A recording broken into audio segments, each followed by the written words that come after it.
Go. Thank you. All right, guys, why don't we get started? We don't have a whole lot of time today. We've only got about 45 minutes. I have a lot of material that I want to cover, so I'm going to be talking really fast. Not too fast, but just make sure you listen fast as well. So welcome, everybody, to my workshop, The Amazing Things Youth Can Do. And it's going to be a really great workshop today because I'm going to be covering the amazing things that youth are capable of doing, but maybe haven't given very much thought to or put any plan into action as of yet. So what I want to do is I want to take about 35, 40 minutes, go through some great material with you guys. And then if we have a few minutes left over at the end, I want to open it up to a few questions. Hopefully we're going to have enough time for that. In case we don't, feel free to come up, talk to me afterwards as I'm kind of packing my stuff away, or come and meet me down at my booth, and I'll be happy to answer any questions that you might have.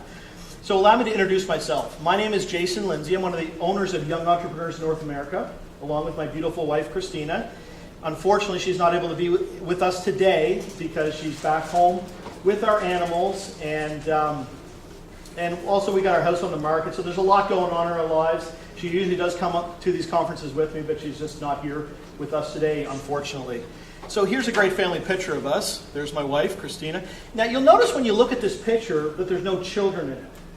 That's because we keep our kids locked in the basement, okay? I'm only kidding. We don't have any kids. The Lord has not blessed us with kids as of yet, but we are going through the adoption process, so hopefully that's something that's going to happen for us in the very near future, so we're definitely praying for that. But although we don't have any children, we do have animals. We actually have a dog and 2 cats. Here's a picture of some of our animals. I'm only kidding. I just found this on the internet. I thought it was kind of cool. This is Gangster Cat, okay? And Gangster Cat, last I heard, was doing 5 to 10 years at Rikers Island prison barge down in New York. But here's the real picture of our animals. See 2 cats and a dog. You see our dog there, Maggie. We actually do homeschool her. And she doesn't do very well at math, but she does excel in pooping on the lawn and throwing up on the carpet. So we have that to look forward to when we get home after a number of conferences and being on the road. Now, here's where we're from, East Coast of Canada, Halifax, Nova Scotia to be exact. Any hockey fans in the house? Yep. A few hockey fans. We're from Cole Harbour, actually. Cole Harbour, Nova Scotia, home of Sidney Crosby and Nathan McKinnon. But I'm a pretty big hockey fan. I imagine there's a lot of Leafs fans in the room. Yep. No? Yeah. They've had their struggles, certainly, and so maybe sometime in the next 30, 40 years they'll make it back. Now, let me tell you a little bit about our company and what our mission is. I think it's important for you to understand what our company actually does. And so our mission is to help youth build confidence in areas such as business, public speaking, and communication. And I'll tell you a little bit more about our courses in a few minutes. We also want to help youth grow spiritually as they seek to do these things following biblical principles, really important. And we want to teach youth how to learn to better honor and glorify God in all areas of life. And that's really what we as Christians should be doing, isn't it? Everything that we do, every thought that we have should be to the glory and honor of God. And so when I chose to develop the courses that I'm going to share with you in a second, I did that with that in mind. Okay, I really want to do that myself, but also help youth do the same. Now, a lot of you might be wondering, well, how did you get involved in a homeschooling business if you don't have any kids of your own? Well, one of the reasons is our church is very much into homeschooling. A lot of the families in our church do homeschool. And so that's really how we were introduced to it. But you know what? I used to think homeschooling was really weird. Ever run into anyone that thought it was weird? And of course, you hear those people say, how are your kids going to get socialized if they're homeschooled? Don't you hear that a lot? Anyone ever heard that here? Okay. I was one of those people that would have said that, right? Okay, but I think homeschooling is an absolutely wonderful thing. But of course, the same people that say that, how are your kids going to get socialized? They're the very same people that send their kids to public school, which is the very place that they teach you billions and billions of years ago. Nothing exploded and produced everything, which evolved into everything we see here today. It's the same place they teach you that you can switch from one gender into another, right? It's the same place that they teach you that you can't talk about God in the classroom unless it's to take the name of the Lord in vain. How many know what I'm talking about, right? That's okay, and that's even maybe encouraged, right? And so I commend you all. You're all homeschooling families. I think it's a wonderful thing that you're doing. You should really all give yourselves a big hand because it's an amazing thing. And I know some of you might be homeschooling now and sending your kids to public school later. So I bash public schooling a little bit, but I was public schooled myself, so I know how it is, okay? But the reason you're giving your kids, the reason you're homeschooling them is because you want to give them a proper foundation for later on. So that's a great thing that you're doing. Now, let me tell you a little bit about our courses. We offer 3 courses right now. The first one is Fast Start. And we're finishing up our school year. It actually finishes on Wednesday. But Fast Start is an accounting and entrepreneurship course. And the students that take it are going to get a great education when it comes to accounting. That's my background. That's what I went to school for. But also they're going to start their own small business in any area that they choose. And I'm going to help them with their business. And I'm going to mentor them. And I'm going to run classes where we look at the scripture and see what the scriptures have to say about being in business, and then talk about these different business activities. And we got a lot of great students in our class right now. I know one helper that I have in the front. He turned the camera on for me, Caden Volk. He and his brother working in a firewood business right now. And have you guys been pretty successful? You made some money, Caden? Yeah. Do you mind if I ask how much profit you made? 2,700 something like that. Okay, and that's since September? Yeah. So $2,700 of profits in September is not bad, right? And we got a lot of other people that are, I don't know if I have any of my other students here right now. If you're my student, please put up your hand. I know one other guy was going to come, but I don't see him here, so that's all right. Maybe he'll pop in later. Now, the second course that we offer right now is called Comfort in Front of Crowds, and that's really a public speaking course. And you might say, well, how can you, if you're living in Nova Scotia, run a public speaking course for people that are in Ontario? Well, we do it online. And there's 2 parts of the course. One is the students learn to give presentations, short presentations, 2 or 3 minutes long, in front of the class online. I use a very special program, kind of like Skype. But also the students are responsible to do some in-home presentations to some people that they know. And they'll be evaluated by those people that they invite to their home. Okay? So they get a lot of great experience from that. The third course is Personal Finance 101, which is pretty self-explanatory. We're going to teach the basics of personal finance, things that most of us should be learning at a really young age, but often, most times, we don't until we're much older, and then it's too late. Okay? So I want to show people how to get off to a really good start, learning about money and how money works. Now, as a Christian, I want to tell you what I do believe. But before I get into all that, I want to share with you what I do not believe. It's important for you to understand both. First thing is, I do not believe that we are in control of our lives. Proverbs 16:9 says, a man's heart plans his way, but the Lord directs his steps. And I truly believe that. I believe that God is in control of our lives, even though we're making individual and personal choices on a daily basis. I do not believe that we can choose our level of financial success. Now, I do believe that there are some things that we can do to improve our financial situation. There's some things that we can learn. There's some steps that we can take. There's some things that we can implement in our financial situation to make it better. But ultimately, God is in control of where we wind up. Okay? Just because somebody chooses to be a millionaire or a billionaire doesn't mean they're going to be, if it's not in the cards, if it's not according to God's plan. Third thing is, I do not believe that God will give us whatever we want just because we ask for it. And the really unfortunate thing is that there's a lot of pastors and other teachers that will teach you that you can just kind of put an order in with God and He will give you what you want. And that's heretical teaching. God is not a drive-through where we roll through and tell Him what we want and He will provide it. And there's a lot of teachers out there that teach that you can ask the universe for the things that you want. And the universe will kind of rearrange itself and change its circumstances to give you the things that you ask for, as long as you focus on it and meditate on it and think about it all day long.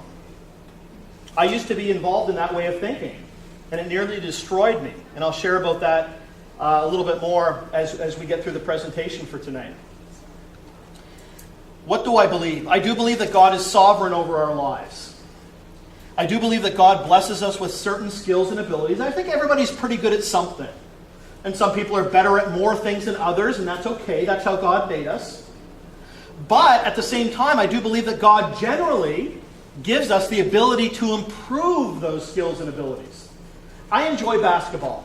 I'm not a great basketball player. I'll never be in the NBA, that's for sure.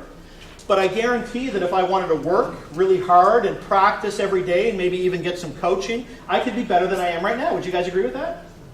And everybody in this room can also do the same. If you don't think you're really good at something, you can get better. It doesn't mean you're going to be great, but you can get better than you are right now.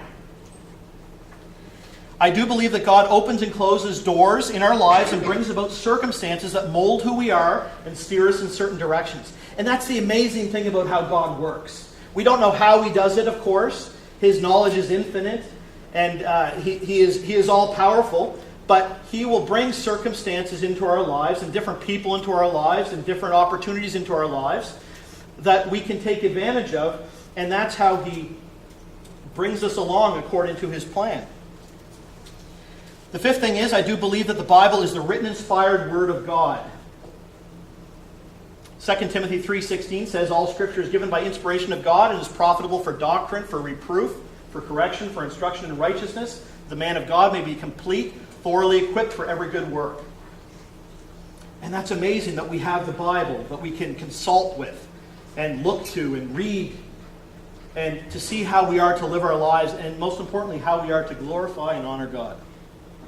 So these are the 4 topics that I'd like to cover today. We're going to talk about marriage, we're going to talk about spiritual things, also business and finance.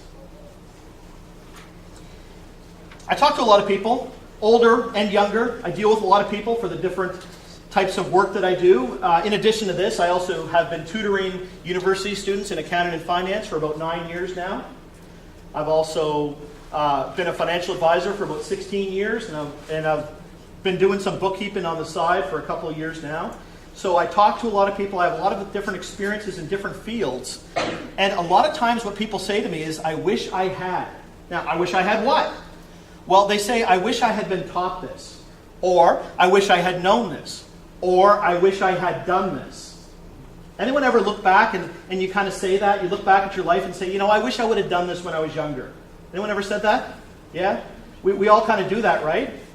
And that's what I want to do. That's why I want to share this information with young people, because if adults are saying, I wish I had known this, then it's probably a good bet that the child or young person should know it.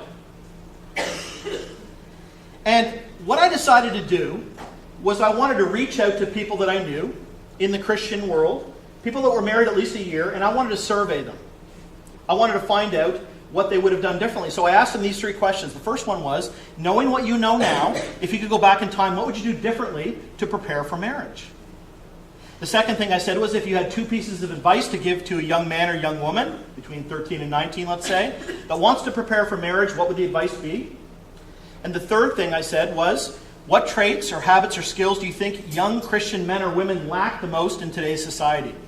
Now, I'm not going to go through all the different responses that I got, but I got a lot of great ones. But I'm going to share some of this stuff with you as I go through the presentation, as we touch on these different topics. So let's talk marriage first of all. Marriage is a wonderful thing. In fact, the Bible says marriage is honorable among all. But of course, marriage is not for everybody. The Apostle Paul does teach us that there are a certain few people out there that may not be suited for marriage. Maybe they don't have those same desires as the rest of us.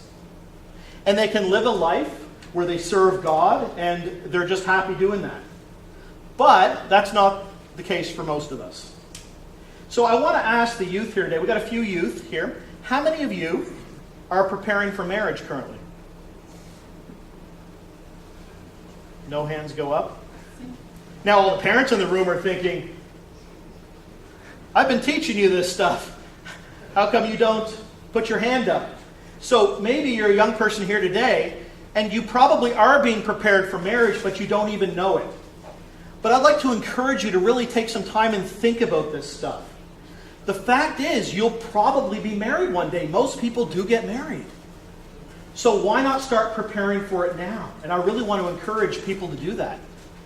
How many people in this room know who Paul Washer is?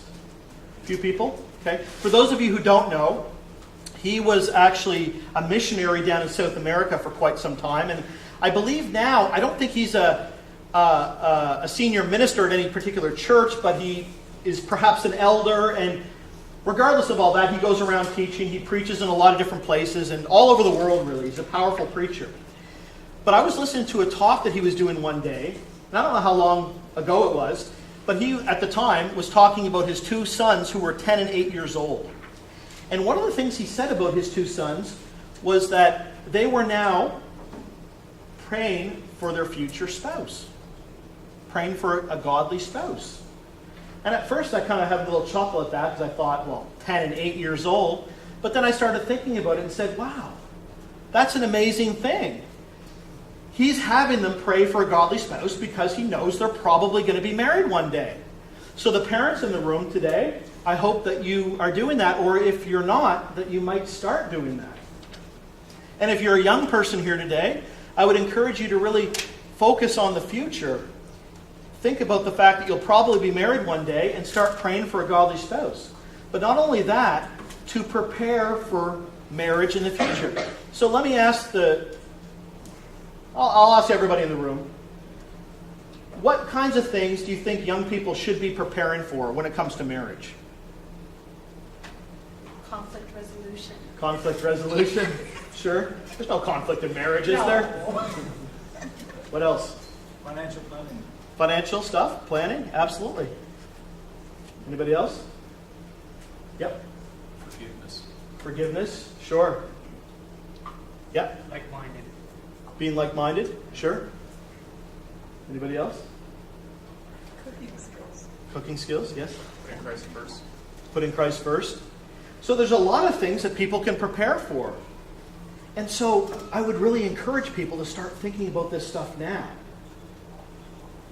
You know what? One of the responses I got when I did this survey, one of the gentlemen that I surveyed, he said one of the things that he wished he had done when he was younger is treat his sisters and his mother better than he did, with more respect.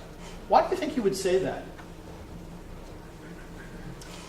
When I was growing up, I was given advice to watch how young ladies that I was considering dating, how they treated their fathers or their brothers, Yes. or even their mom. Yes. Because very likely, later on in marriage, after the new wears off, Yes. that's you. Sure. Sure. Yeah, so that goes both ways, right? How men treat the women in their lives might be an indication of how they're going to treat their future wife, and how women treat the men in their lives might be an indication of how they're going to treat their future husband. Right? So think about that. And so, if you're a young man and you're looking to get married, you should really be thinking about that. But if you're a young woman, you especially need to be on the guard for that, right? It can be beneficial for both men and women. So that's a great way to prepare. And all of those answers that you gave were wonderful. Financial, conflict resolution, forgiveness. Let's take a look at society's path to marriage. And I'm going to be very general here, guys. But when we look out there in the unbelieving community, in general society, a lot of times you'll see people start dating when they're maybe 13 years old.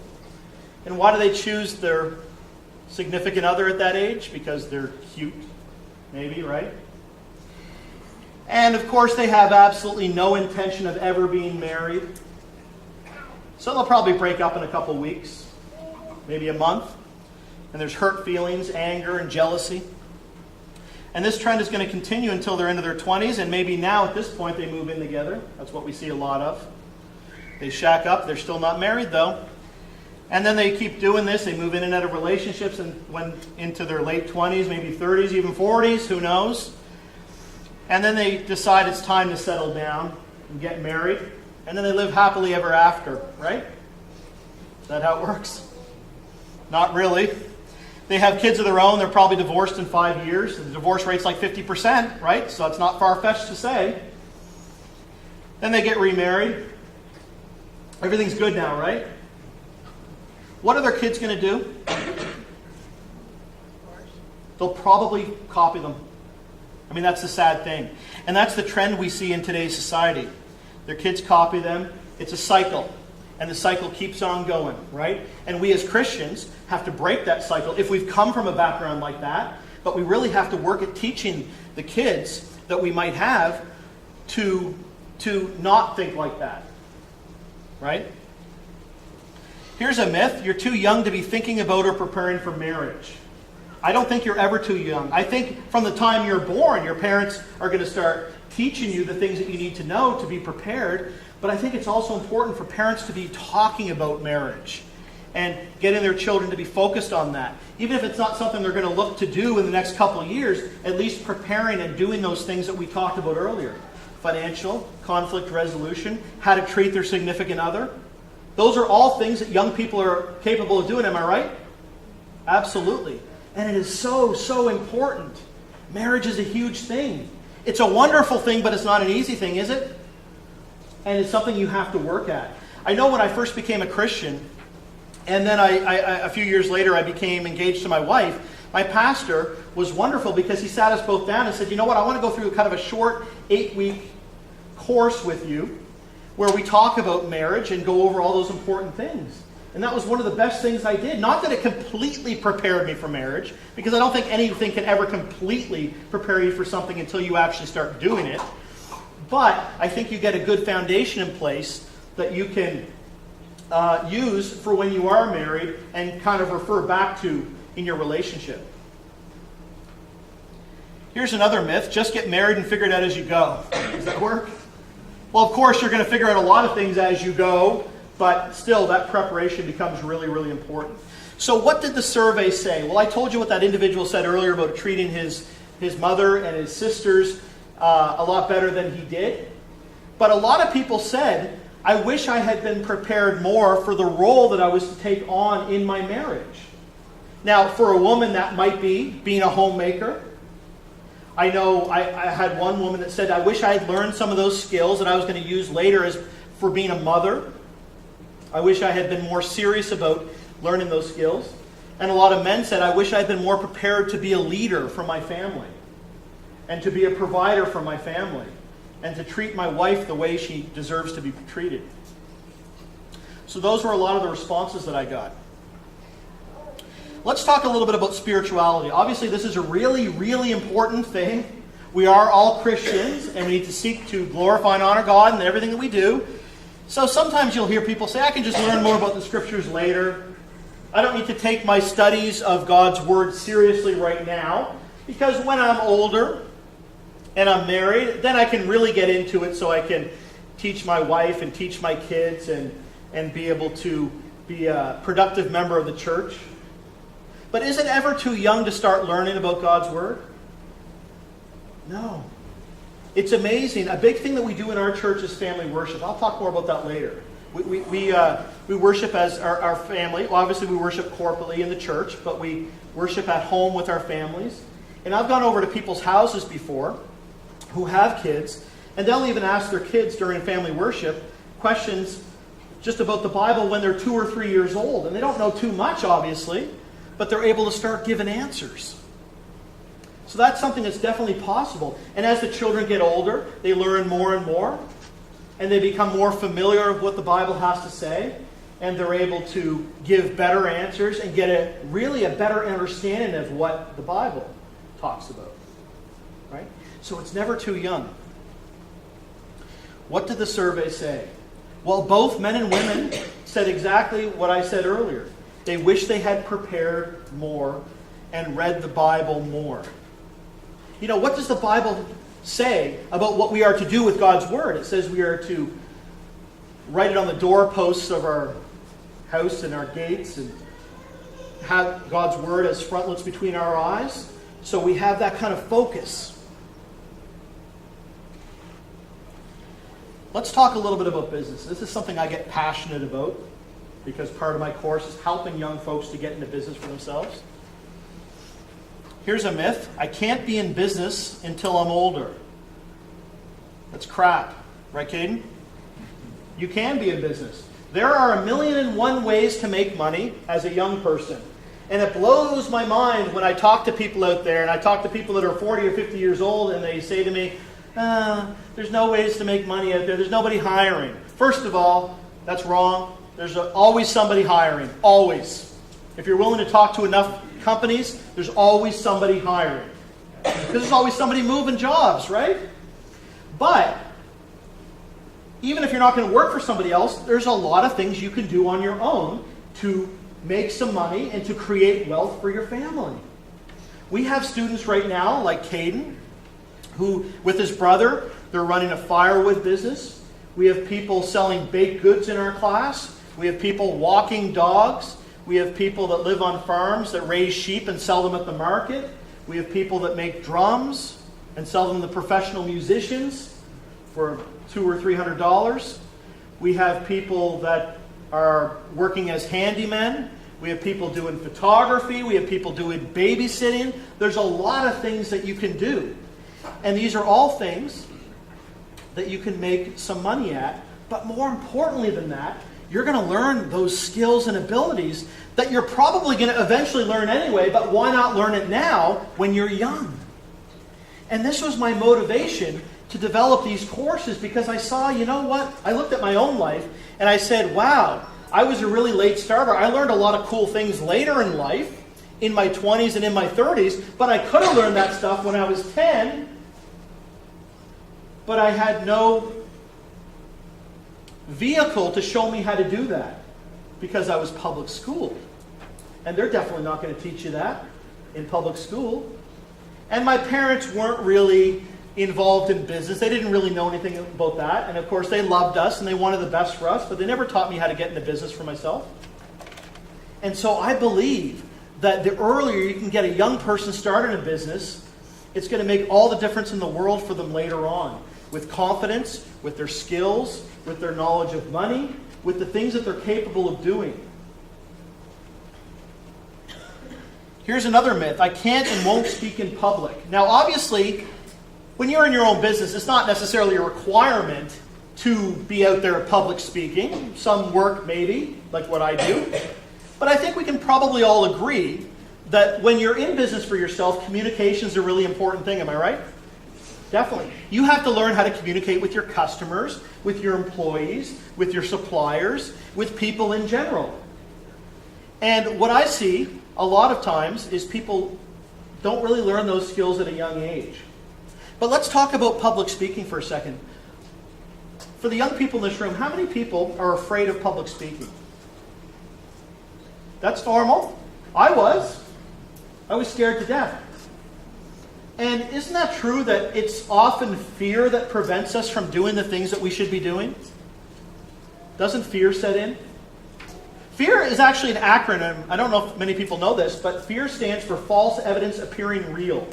Because most of the things that we fear, or most of the things that we worry about, never come true, do they? What does the Bible say about fear? What does it say about fear? It says, do not be afraid, do not fear. But what do? We fear. And then we don't do stuff we know we should do because we're afraid. Okay? Let me ask the question to the adults in this room. Put up your hand if you do some kind of public speaking for work that you're in, or maybe you work with the church. Okay? A few people. What's your name, sir? Jake. Jake? Yeah. Jake, can I ask what you do? I preach once a month. Oh, okay. Okay, excellent. Now, how long have you been doing that? About 2 years. 2 years, okay. Now, were you pretty nervous when you first started doing that? Yes, I was. Sure, that's normal, right? And are you less nervous now? No. No? But you just do it once a month. I just do it, yes. Are you a little bit more comfortable, though? You must be a little bit. There's certain aspects of it that I am working through, but Yeah. it's always nerve-wracking. Sure. Before or during? During. Okay. Yeah, it's in another language, and that's probably why it's nerve-wracking.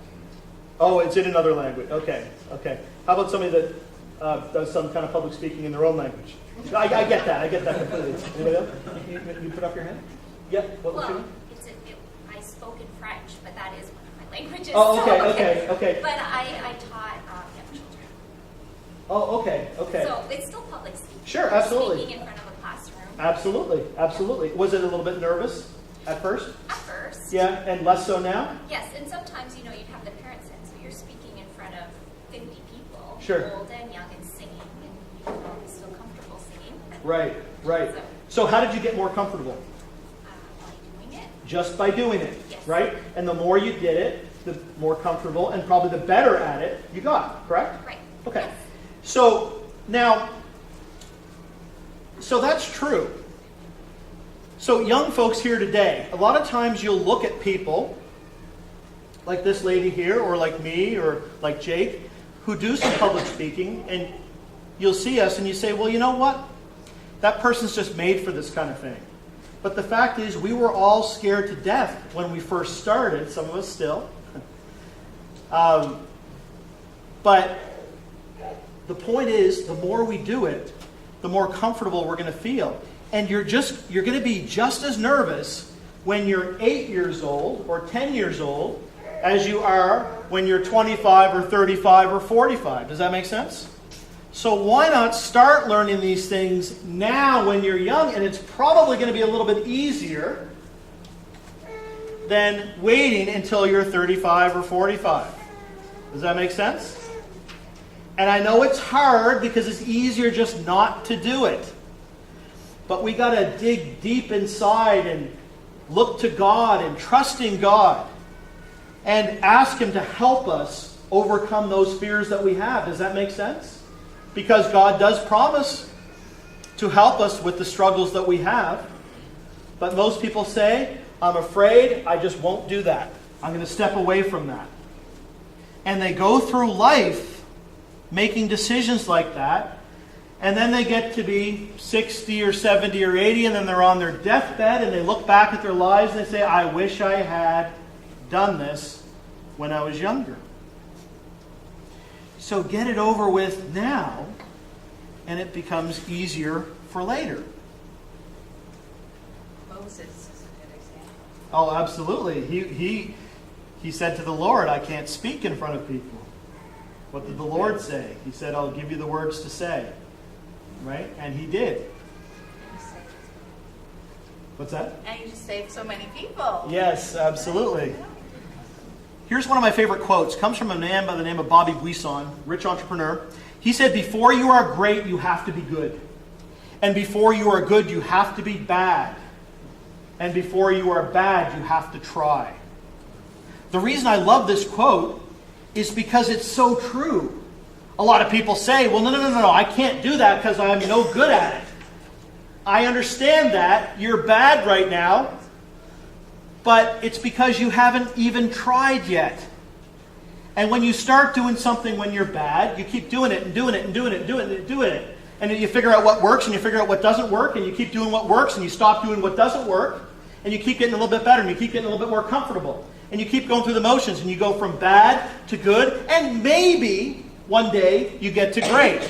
But maybe not. Maybe you'll never be great at something. That's okay. I'm never going to be a great basketball player, but I can be better than I am right now. So these are powerful, powerful words because they show us that we have to go through those steps to get anywhere in life. What did the survey say about business? I had a lot of people that said, you know what? I wish I had started a business when I was younger because now I'm much older and it's harder. Why is it harder when you're older? I don't mean less doable, but why is it harder to get started in a business when you're older? Less time. Less time, you have more responsibilities, you maybe have a family to support. It becomes a little bit more difficult.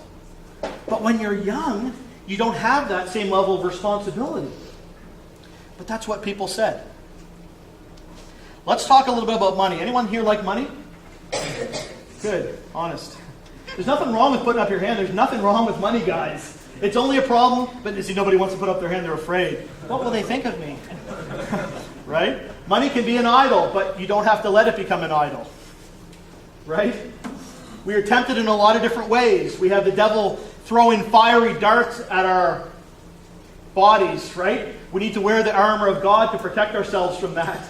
Okay? But there's nothing wrong with money. In fact, money can make good people better and bad people worse. Here's a myth. I can just start saving money when I'm older. I'm going to start talking really fast now, guys, because we're running short on time.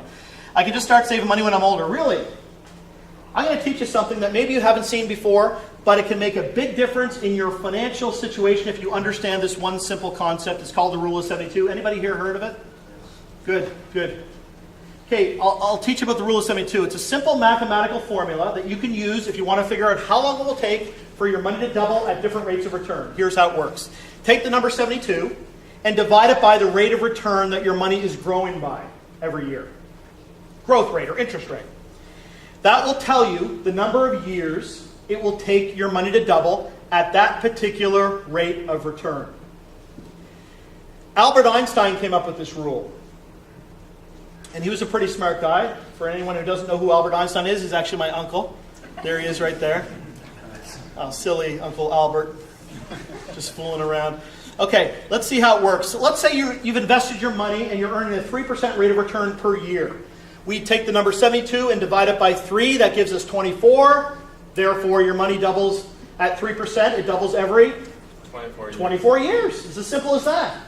At 6%, it'll double every 12 years because 6 goes into 72 12 times, and 12 goes into 72 6 times. So at 12%, your money will double every 6 years. Makes a big difference. Watch this. Let's say you got a 22-year-old here that has $20,000. How did they get that money? Maybe a rich relative passed away. Maybe they started their own business and earned that. You can see it doubles every 24 years, so by the time they're 70, they have a whopping $80,000. Are they going to be excited by that? Some people maybe yes, others no. It depends on what you have to compare it to. But let's think about it logically for a second. The rate of inflation is about 3%. Therefore, $20,000 will buy you today what $80,000 will in 48 years. So you're not really ahead. Your buying power is exactly the same as what it was when you started. Most people assume that if you double the return from 3 to 6%, you'll also double the amount of money that you'll have. Let's see. Look at that. It's actually $320,000. We've doubled the rate of return. We've quadrupled the amount of money. Is that a big difference? Extra $240,000, right? Let's double it again from 6 to 12. Check it out. $5.12 million. Is that a big difference? Extra $4.8 million. And you know what they say? Every $4.8 million helps, right? Now, I'm not saying you got to sit there and think about how can I get a $5 million in my account and focus on money. I'm not saying you need to make money an idol in your life, right? But it is important to understand that you need to get higher rates of return if it's available out there. And a lot of people don't know how you can get returns of like 12%. And it's not a guaranteed return, of course, but there's a million different vehicles that you can invest in that will provide you somewhere between 6 and 12% rate of return. You just got to learn about them. Now, I'll just flip through this here. Let's say we're looking at somebody who's invested monthly for 45 years. You can see the green represents 12%, the orange 6%, and the blue 3%. So you can see we're looking at $225 to $3.4 million, right? Even $50 a month, $56,000 to $858,000. I don't know. Is that useful information for people? Yep. Do most people learn this stuff? I wish I had known this. That's what people tell me. I show this to people that are 40, 50 all the time. They say, I wish I had known this. It's too late for me now. Well, it's never too late, but it's harder when you're older, for sure. Okay, what did the survey say about money? I had a lot of people that said, I wish I had saved more and been more diligent with my money when I was younger. And again, once you're in a family situation and you have more responsibility, it's a lot harder to do stuff like this. But why not learn this stuff now? You knew the rule before coming in, Joshua, right? Yeah. And where'd you learn it? Teaching the textbooks. Oh, excellent, excellent. So the information is out there, but most people don't teach this. And their parents don't teach them. Why? Because their parents don't know it, right? Okay, I want to go through my story really quickly with you here because I'm not trying to make this all about me, but I want to show you what happened in my life and maybe you'll get an idea of how God's plan might work for you. I was very shy in high school. I'm going to talk really fast now. I was very shy in university. I was afraid to put up my hand to ask a question. That's how shy I was. People say, no, that's not true. You speaking in front of a group. Yeah, of course, because I learned to do it, right? But I wasn't always like this. I could only get an accounting job. I was in the Commerce Co-op program at Dalhousie University in Halifax. And we had a co-op program, which means we had to work 3 different work terms. And my first job, the only one I could find was an accounting job, so I did that. And then I did another accounting job, and I said, well, for my 3rd work term, I may as well do accounting because that's all I know. And so I chose to major in accounting in university, and then after graduation, I found an accounting job, which I didn't really like. I was working for a small company, getting paid an amount of money that I wasn't really happy with, and I didn't really like the people I was working with that much. So I found an opportunity to be a financial advisor. I've been doing that for 16 years now. And I had to do presentations in front of groups and to couples in their homes. And that was a very scary thing for somebody like me. I remember talking to the guy who hired me, and I said, you know what, I love the Rule of 72, because he showed me the Rule of 72. I love this concept, and I can teach it, but I'm no good in front of people. Don't put me in front of groups. Don't put me in front of husband and wife across their kitchen table, because I can't do it. He said, look, you come with me, you follow me around, you just watch me for a while. And then one night I was supposed to go on a presentation with him, and he canceled on me. He said, you just go do it yourself. He said he had something come up. I think he might have been lying. I don't know. But he threw me into the fire, and it was the greatest thing that ever happened to me, because I went and did it. And I did a bad job.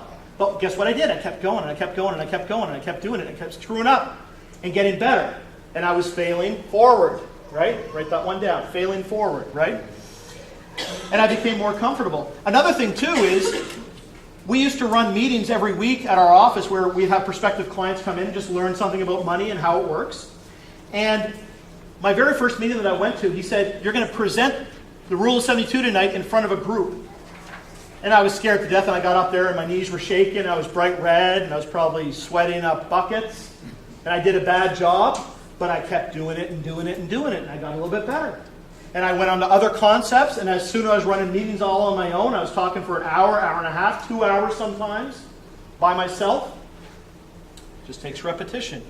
I learned about how money works, and I became comfortable teaching and presenting. Money became an idol in my life. And I was so focused on making money and becoming a millionaire that guess what happened? I had none. God was chasing me. I was not saved at this point. I thought I was a Christian. I thought I was a good person. You know what I'm talking about, right?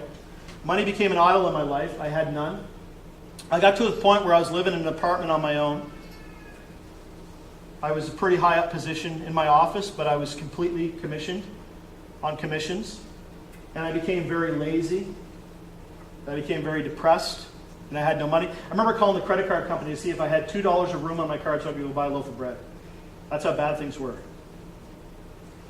And it was God chastening me because I was not living for Him. I struggle with money, relationships, and work ethic. It's very bad to be lazy when you're self-employed. You don't make any money, right? I left the very liberal church I was going to. I won't mention any names, but there was no gospel. It was really watered down. Actually, it wasn't so much watered down as it just was water. There was no gospel there. My life hit rock bottom. Best thing that ever happened to me. I was depressed. God did an amazing work in my life, though, as we know He can do. He can convict us of our sin, and He did with me. I started working hard in different fields. I had to put my pride aside. I demoted myself in my financial advisory position, and I started sanding hardwood floors. And I started tutoring university students. And I started humbling myself and doing things that I really didn't want to do because I thought I was a big shot. And I started making money and kind of working out of the hole that I created. I joined a Bible-believing church, which is where I am right now. Things started going really well in my life. I met a beautiful woman in church, my wife, Christina. We were engaged a month later, married 6-7 months later. We got married soon after. We formed Young Entrepreneurs North America, and I do workshops like this one. Now, the reason I'm saying all of this is not to say, look at me. The reason I'm saying all of this is because I want you to know that when you go through my timeline of life, I went through a lot of bad things, but I also experienced a lot of good things. And sometimes you need to go through those bad things to get to those good things. And maybe some of the bad things in your life are putting your fears aside and doing those things that you're scared to death to do. But you have to do them to get from point A to point B. And until you do them, nothing's going to change for you. Right? And if we think about it, the only reason I'm married to my wife now and the only reason I'm running this company is because I hit rock bottom. And the only reason I hit rock bottom is because money was an idol in my life, which was a very negative thing.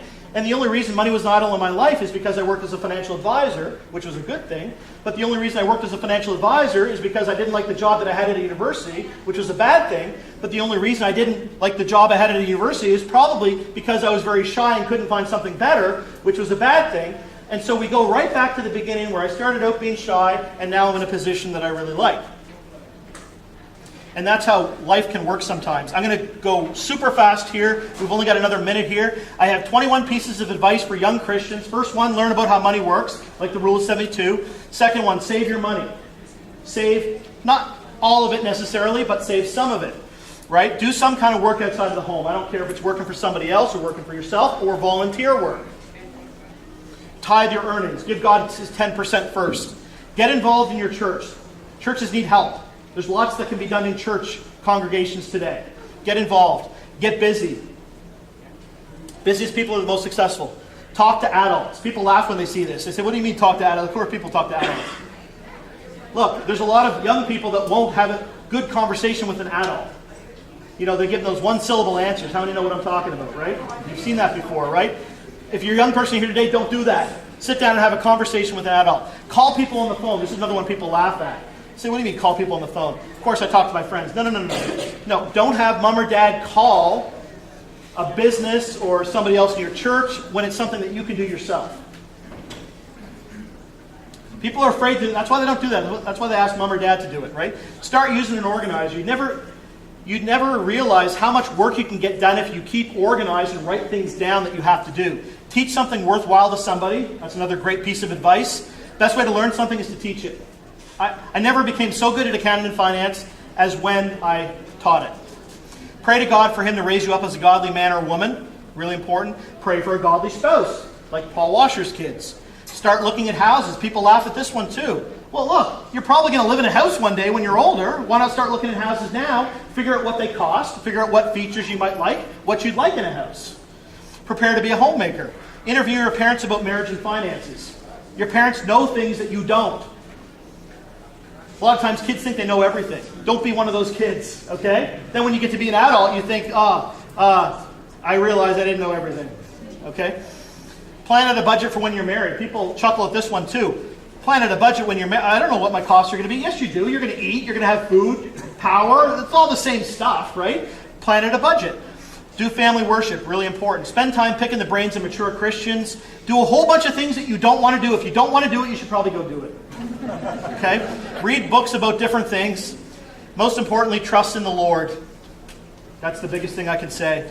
I want to thank everybody for coming tonight, this afternoon. I really appreciate that. I can answer a couple quick questions if there is any. We're over. We're done? Okay. If you have questions, come see me in the hall as I walk down to my booth, or come visit me at my booth. I'm in the corner, Young Entrepreneurs North America. Thank you very much, folks. Really appreciate it.